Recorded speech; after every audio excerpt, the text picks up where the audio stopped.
तो ये है कि माननीय मुख्यमंत्री अरविंद केजरीवाल जी बहुत ही लापरवाह नेता उभर कर आए हैं। मैम 2024 चुनाव का तो बिल्कुल बच चुका है, आपको पता, लेकिन जिस तरह दिल्ली के अंदर में जो घमासान चल रहा है उसको लेके क्या कहेंगी? जी, आप जब घमासान की बात कर रहे हैं तो आपका जो आप किस बात की बात कर रहे हैं?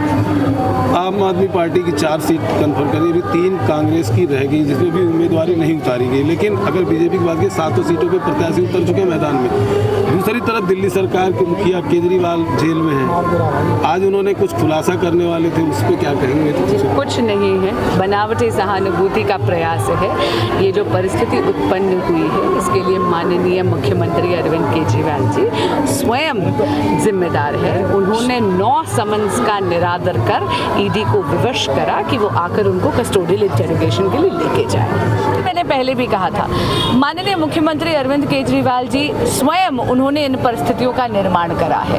1 नहीं 2 नहीं बल्कि 9 ईडी के समन्स का निरादर कर उन्होंने ईडी को विवश कर दिया कि जांच एजेंसियां घर आकर उनको कस्टोडियल इंटरोगेशन के लिए लेके गए। Section 50 subsection 3 of the PMLA के तहत अनिवार्य होता है कि अगर आपको समन दिया गया है तो मैंडेटरी है लॉ में कि आपको आकर जांच एजेंसियों के समक्ष पेश होना है। अगर आप नहीं आते हैं तो आप सेक्शन 174 ऑफ द आईपीसी के तहत एक नया आप ऑफेंस अपने खिलाफ खड़ा कर रहे हैं, और वही हुआ।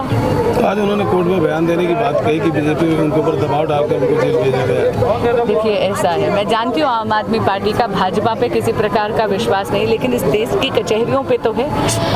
ट्रायल कोर्ट हो, हाई कोर्ट हो या सुप्रीम कोर्ट हो, इस देश के विभिन्न कचहरियों ने यह पाया है कि आम आदमी पार्टी के लीडर्स ने 100 करोड़ रुपए के किकबैक शराब घोटाले में लिए हैं, और वो सारा का सारा पैसा आम आदमी पार्टी की गतिविधियों के लिए इस्तेमाल करा गया है। इसीलिए बार बार इनके विभिन्न नेताओं की बेल रिजेक्ट हो रही है, चाहे वो मनीष सिसोदिया जी हो, चाहे वो संजय सिंह जी हो। यहाँ तक कि माननीय मुख्यमंत्री अरविंद केजरीवाल जी को भी इंटरिम प्रोटेक्शन देने से जब दिल्ली हाईकोर्ट ने इनकार करा तो उससे पहले ईडी की पूरी फाइल की जांच पड़ताल करी, सारे के सारे सबूत और तथ्य देखकर तब इनकार करा इंटरिम प्रोटेक्शन देने से। लेकिन मैम लगातार तो वो आम आदमी पार्टी का ये भी कहना है कि बीजेपी की सोची समझी साजिश है ये। देखिए, वो तो दोषारोपण कर रहे हैं, लेकिन मैं उनसे पूछना चाहूंगी, ईडी तो आपको पिछले साल नवंबर से बुला रही है। 2 नवंबर 2023 से पहला समन गया था, तब तो माननीय मुख्यमंत्री बहुत ज्यादा अजीब अजीब से बहाने बना रहे थे। वो जांच में इसलिए नहीं जुड़ रहे थे क्योंकि वो विपासना के लिए 10 दिन की वर्कशॉप में गए हुए थे।